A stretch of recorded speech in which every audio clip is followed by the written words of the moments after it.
Hello दोस्तों, नमस्ते, राधे राधे। मैं आपकी साधना दुबे आज आप सभी के सामने बहुत ही प्यारा कन्यादान गीत लेके आई हूँ। दोस्तों, आप लोग सुन के आनंद लीजिए और अपनी छोटी बहन को अपना दुलार प्यारा आशीर्वाद खूब ढेर सारा दीजिए। कन्यादान देने चले बाबा हो कवन राम, अखिया से आंसू चुअई नदी भरी जाला जी। अखिया से आंसू चुअई नदी भरी जाला जी। सोना दान दिह बाबा, चानी दान दिह जी। बेटी दान जिनी दीह हई हम तोहार जी। बेटी दान दिनी दीह हई हम तोहार जी। कन्यादान देने चले चाचा हो कवन राम, अखिया से आंसू छुअई नदी भरी जाला जी। सोना दान दिया चाचा, चानी दान दिया जी। बेटी दान जिनी दीह हई हम तोहार जी। बेटी दान जिनी दीह हई हम तोहार जी। हथवा निकाल दुल्हे अंगूठी पहिराई जी। हथवा निकाल दुल्हे अंगूठी पहिराई जी। सोना दान दिह चाचा, चानी दान दिह जी। बेटी दान जिनी दीह हई हम तोहार जी। अब जिनी हथवा सिकोर मोरे बाबा जी। आई धर्मवा के जुनी मोरे बाबा जी। आई धर्मवा के जुन मोरे बाबा जी। आई धर्मवा के जुनी मोरे बाबा जी। सोना दान दिह केतनऊ तू मोरे बाबा गंगा नहाव्य जी।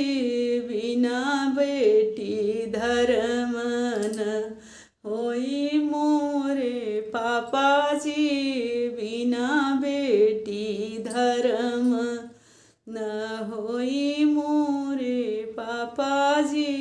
बिना बेटी धर्म न होई मोरे पापा जी। कैसे कदेई बेटी तोहर कन्यादान जी।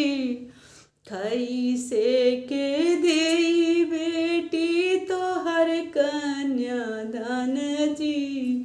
कैसे के भेजब काली तो हई दूसर देश जी। कैसे के भेजब बेटी काली दूसर देश जी। नन्हवई से पाले बेटी, नन्हवई से पोसे जी।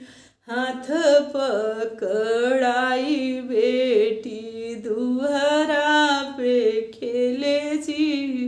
हाथवा पकड़ाई बेटी दुहरा पे खेले जी।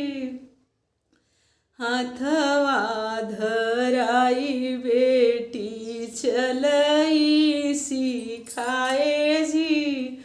हाथवा धराई बेटी चलई सिखाए जी। जैसई हो मोरे बाबा तिलक चढ़ाय जी।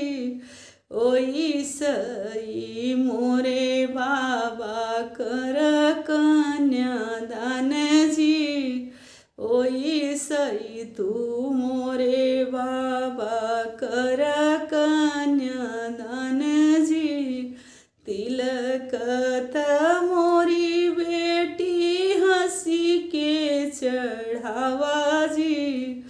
कन्यादान हमसे दिहल नाही जाई जी, बेटी दान हमसे किहल नाही जाई जी, बेटी दान हमसे दिहल नाही जाई जी।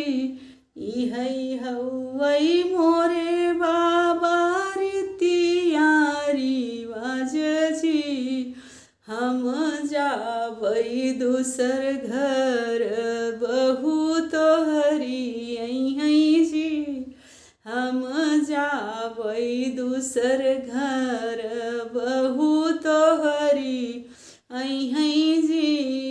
उन्हीं के बाबा आपन बेटी तू जान जी, उन्हीं के बाबा आपन बेटी तू जान जी, वही तो हर करी हैं सब व्यवहार जी, वही तो हर रखी हैं घर संसार जी, बेटी बाबा सब पराई एक दिन हुई जी, बेटी बाबा सब पराई एक दिन हुई जी। इहै हवै मोरे बाबा रीतिया रिवाज जी, इहै बाटै देशवा रीति मोरे बाबा जी। धन्यवाद दोस्तों। यह कन्यादान गीत आप लोगों को जैसा लगे कमेंट में ज़रूर बताइएगा।